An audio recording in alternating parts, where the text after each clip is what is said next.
नमस्कार दोस्तों, स्वागत है आपका फिर से एक नए वीडियो में। तो दोस्तों, आपको एक तारीख पता होगी 28 अप्रैल 2026, जब कोर्ट केस की सुनवाई की अंतिम तारीख फिक्स हो गई थी, लेकिन कोर्ट केस को आगे बढ़ा दिया गया। उसके एक दिन बाद 29 अप्रैल को डोट ने यहाँ पर देखा जाए तो बोर्ड ऑफ डायरेक्टर से स्पष्टीकरण मांगा था। जो स्पष्टीकरण बोर्ड ऑफ डायरेक्टर ने पहले ही 23 मार्च 2026 को डोट को एक बार पहले दे चुकी थी, लेकिन यहाँ पर कोर्ट केस की जो तारीख है 4 मई को फिक्स की गई थी, बाद में 28 अप्रैल के बाद में उसमें समय काटने की एक तरीके से प्लानिंग बनाई गई थी और वो आगे 4 मई की अपडेट में सिद्ध भी कर दिया गया था, या फिर पेशेंट्स के वकीलों ने ये गलत भी साबित कर दिया था कि सही में यहाँ पर सरकार ने साजिश की थी कुछ। ठीक है, तो 29 अप्रैल को जो स्पष्टीकरण मांगा गया था उसका मुद्दा आज भी उठ रहा है। 12 मई 2026 को एक लेटेस्ट अपडेट निकलकर आई है, उसमें जो 29 अप्रैल को स्पष्टीकरण मांगा था उससे जुड़ा हुआ यहाँ पर उससे जुड़ी हुई है पूरी अपडेट में एग्जैक्टली क्या बताया गया है आज इस वीडियो में डिटेल तरीके से हम जानेंगे। तो सबसे पहले तो चैनल पर आए तो सब्सक्राइब करें। मेरा नाम है सुनील विश्वकर्मा। जानकारी यूजफुल लगे तो एक लाइक करके जरूर जाना। चलिए दोस्तों, बढ़ाते हैं वीडियो को आगे। तो दोस्तों, सबसे पहले अपडेट देख लेते हैं कि अपडेट में एग्जैक्टली बताया क्या गया है। दोस्तों देखिए, अपडेट है 12 मई 2026 की। Payment of IDA arrear is not yet cleared by DOT. AUAB will take full preparation for conducting protestation on 20 मई। ठीक है, तो इसको हम थोड़ा सा क्लियर तरीके से समझते हैं कि एग्जैक्टली बताया क्या गया है इसमें। देखिए दोस्तों, जो फाइल है आईडीए एरियर की फाइल, यहाँ पर डीपीई ने आदेश जारी किया था कि फाइल पैरा 5 को हटा दिया गया है। अफोर्डेबिलिटी क्लॉज से राहत मिल गई है। अब जब राहत मिल गई है तो एक हिसाब से देखा जाए तो आईडीए मई महीने की सैलरी में आ जाना चाहिए था। तब डीपीई ने आदेश दे दिया था, तो डोट ने फाइल को क्लियर क्यों नहीं किया। और फिलहाल जो मैंने आपको तारीख बताई थी 29 अप्रैल को जो स्पष्टीकरण मांगा गया था, आज भी बोर्ड उसी स्पष्टीकरण के कारण यहाँ पर आपकी फाइल को अटका कर रख रहा है। देखिए, उस अपडेट 29 अप्रैल के अपडेट और 12 मई को जो अपडेट निकल कर आई है, दोनों का कनेक्शन आज इस वीडियो में बताऊंगा आपको। तो दोस्तों देखिए, 12 मई 2026 की जो ताजा अपडेट है, फिलहाल अपडेट निकल कर आई है, उसके हिसाब से वो आईडीए एरियर के इंतजार में बैठे लाखों कर्मचारी और पेंशनर्स के लिए बहुत बड़ी खबर है। इस जानकारी में जो भी खेल चल रहा है हम पॉइंट बाय पॉइंट समझते हैं। पहले जो अपडेट है उसका देख लेते हैं। देखिए, इस अपडेट में 3 सबसे मुख्य बातें बताई गई है।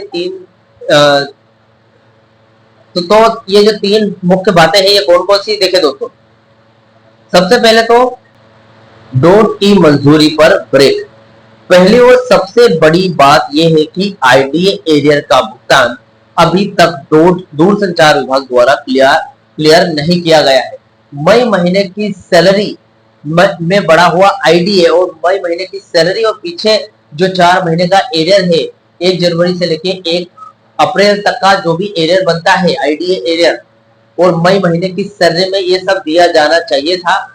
अभी फिलहाल 12 तारीख हो चुकी है। फिलहाल यहाँ पर जो यूनियन है वो चाहती है कि मई के एंडिंग तक ये एरियर मिल जाना चाहिए, नहीं तो बहुत ही दिक्कत हो सकती है। बीएसएल मैनेजमेंट और बोर्ड ऑफ डायरेक्टर, सरकार, सभी को बहुत दिक्कत हो सकती है, क्योंकि 12 जून 2026 को संचार भवन का घेराव, 20 मई 2026 को यहाँ पर प्रोटेस्टेशन, यानी कि आज से 8 से 9 दिन बाद प्रोटेस्टेशन भी यहाँ पर बनाई जाएगी पूरे देश में। तो डोट की मंजूरी पर ब्रेक की बात करें तो पहले और सबसे बड़ी बात यह है कि आईडीए एरियर का भुगतान अभी तक डोट यानी कि दूरसंचार विभाग द्वारा क्लियर नहीं किया गया है। फाइल अभी भी अटकी हुई है। कहां पर अटकी हुई है? डोट में, आईडीए एरियर की फाइल। बीएसएल मैनेजमेंट यहाँ पर ढिलम ढाल कर रहा है। फाइल में साफ लिखा है कि डोट अभी भी बीएसएल मैनेजमेंट के जवाब का इंतजार कर रहा है, जो कि 29 अप्रैल 2026 को स्पष्टीकरण मांगा था डोट ने बोर्ड ऑफ डायरेक्टर से। ठीक है, आज भी डोट उसी बात का इंतजार कर रहा है कि बोर्ड ऑफ डायरेक्टर कब स्पष्टीकरण देगा। मैनेजमेंट ने, बोर्ड ऑफ डायरेक्टर ने जवाब नहीं दिया है। पिछले शुक्रवार को सीएचक्यू यानी कि सेंट्रल हेडक्वार्टर को खबर मिली थी कि मैनेजमेंट बोर्ड मेंबर से राय ले रहा है। यानी कि जो बोर्ड है हेडक्वार्टर तक ये खबर पहुंच गई थी कि जो बोर्ड है वो अपने मेंबर से राय ले रहा है कि फिलहाल जो वित्तीय स्थिति है वो काबिल भी है कि नहीं एरियर के, यानी कि एरियर का जो मोटा पैसा है वो हम दे पाएंगे कि नहीं, इसको स्पष्टीकरण के लिए यहाँ पर अपने मेंबर से राय ले रहा है कि क्या एरियर का भुगतान मई 2026 की सैलरी के साथ किया जा सकता है या नहीं। क्योंकि देखिए यहाँ पर मई महीने की सैलरी मिलेगी आपको, लेकिन पिछला 4 महीने का एरियर भी मिलना जरूरी है, जो कि आपका हक है, आप उसके लिए काम कर चुके हो और आपको उस काम का पैसा या फिर पेमेंट नहीं दिया गया, ठीक है। अब वो एरियर के रूप में यहाँ पर सरकार को कुछ ज्यादा ही लग रहा है। अब भले वो ज्यादा लगे, लेकिन ये हक नहीं रोक सकती सरकार। हड़ताल और विरोध की तैयारी की बात कर लेते हैं कि हड़ताल जो होने वाली है आगे आने वाले समय में, इसकी कैसी क्या तैयारी कर रही है यूनियन, क्योंकि मैनेजमेंट और डॉट के बीच ये फाइल का खेल लगातार चल रहा है। इसलिए AUAB all union and association of BSL ने ऐलान कर दिया है, उन्होंने अनाउंसमेंट कर दिया है कि अब बातों से काम नहीं चलने वाला। उन्होंने 20 मई 2026 को पूरे देश में प्रोटेस्ट चेन विरोध प्रदर्शन करने की पूरी तैयारी कर ली है, यानी कि प्रोटेस्ट चेन हाथ में हाथ डालकर हर एक ऑफिस, हर एक एक्सचेंज के बाहर जाकर प्रोटेस्ट चेन एकदम मुक्त तरीके से प्रोटेस्ट चेन करेंगे, जिससे बीएसएनएल में एक दिन का काम तो खोटी होएगा, लेकिन यानी कि एक दिन का काम तो डिले होगा, लेकिन प्रोटेस्ट चेन जरूर बनाई जाएगी। इससे बीएसएनएल का रेवेन्यू पर फर्क पड़ सकता है, क्योंकि बीएसएनएल यूजर को जब पता चलेगा कि बीएसएनएल में कुछ ऐसी आफतें चल रही है कि उनके खुद के कर्मचारी ही यहाँ पर प्रोटेस्ट करने में लगे हुए हैं, तो ऐसी स्थिति में हो सकता है बीएसएनएल का रेवेन्यू पर भी फर्क पड़े।